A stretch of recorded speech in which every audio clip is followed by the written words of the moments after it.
Matt Stepp, Dave Campbell's Texas football, back here at the Midlothian Heritage 7-on-7 state qualifying tournament. I'm here with the new head coach of the Frisco Heritage Coyotes, Coach John Fisher. Is it Coyotes or is it Coyotes? What are we going with here? Coyotes. It's the Coyotes. I got it right. Let's go. We had to correct our PA guy, our spring game, because DJ was saying Coyotes, and we don't like that. It's Coyotes. Coyotes. There you go. Frisco Heritage Coyotes.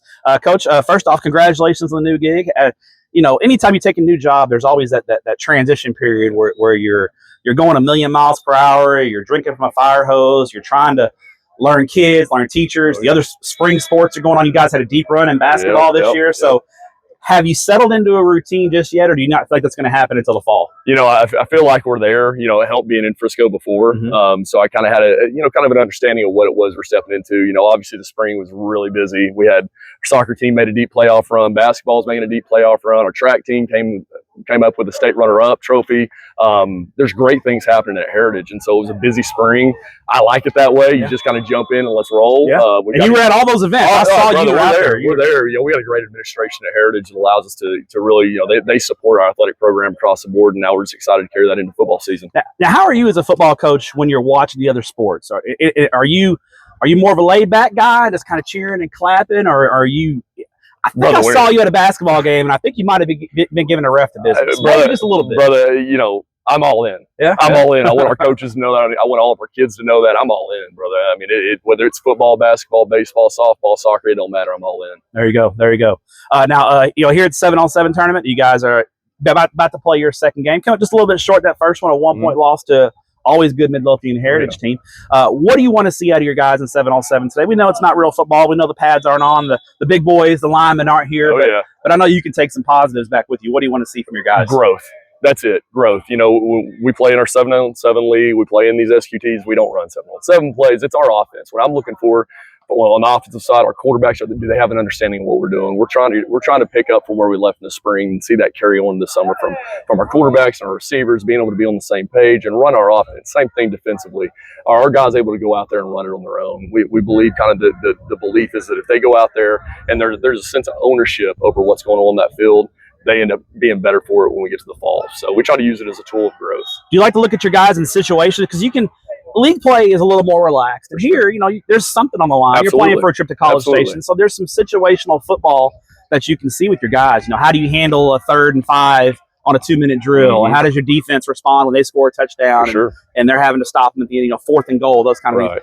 How much do you look at that situational football? Are you looking at execution, or are you looking at like intangibles? Who's stepping up, being a leader? Who's picking their teammates up? How do you kind of balance that? On the physical side of things, I think we step into these things. We know who our dudes are.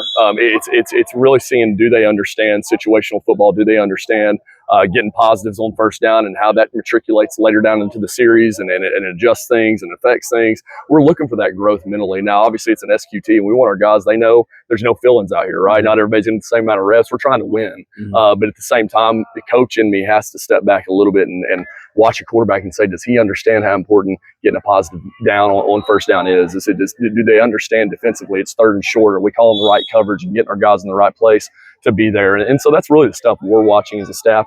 And then ultimately, are they competing and are they responding to things when they happen? Now, you mentioned, one of the things that attracted you to the Frisco Heritage job was, you were familiar with Frisco, being at Lone Star. I know you competed against Heritage a lot. What was the one thing when you were competing against Heritage that you noticed that you liked about them, and then maybe said, okay, that's a job I want to go for? So I will never forget back in 2016, we opened up the Star and we got to play on ESPN.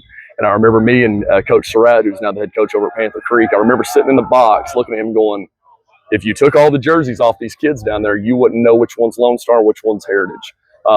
Obviously, there was a difference in kind of the trajectory of those programs, but watching Heritage over the past decade, I knew that was a great job. I knew there were great kids there, and I wanted to be a part of it, given the opportunity. And that really from day one when we stepped in at Heritage, it's been about belief. Because when those kids start seeing themselves in the light that we do, that's when special things happen. And so we got great kids. There's talent out, throughout the program, and now it's just getting that mindset into believing that, man, we can go out there and we can go get after Lone Star because they're not that much different than us. Now we just build the program, the culture, and let them go out there and do their thing. All right, final question. Looking ahead to 2025, obviously there's still a summer to go, and guys can win jobs if they have a good summer and put the work in strength and conditioning.